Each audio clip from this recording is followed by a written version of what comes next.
আল্লাহ নবী সাল্লাল্লাহু আলাইহি ওয়াসাল্লাম বলছেন, হাদিসের মধ্যে আছে, যে ফজরের নামাজ পড়ে না, আল্লাহ রসুল বলছে ওয়া ইল্লা আসবাহা খাবিসান নফস কাসলানান, ফজরের নামাজ যে পড়ে না, রসুল বলেন সে হচ্ছে খবিস।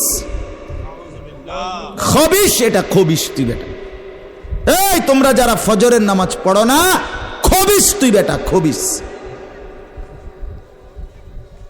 পাউডার লাগায়, আবার পাউডার লাগাও কিত্তা, খবিস কোথাকার খবিস, আবার পাউডার লাগাও কিত্তা, ফেয়ার এন্ড লাভলি ডলও কিত্তা।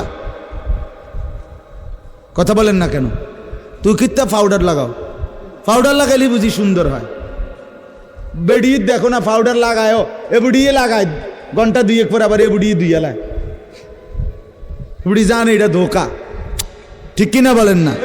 এটা যে ধোকা, নাহলে বুড়ি ধোকা। মেকআপ বক্স ধোকা আবার লাগাইয়া, সেটা এটা ধোকা, এটা আসল না, এটা নকল। আগে আর পরে আল্লাহ নবী সাল্লাল্লাহু আলাইহি সাল্লাম বলেন বেনামাজি খবিস।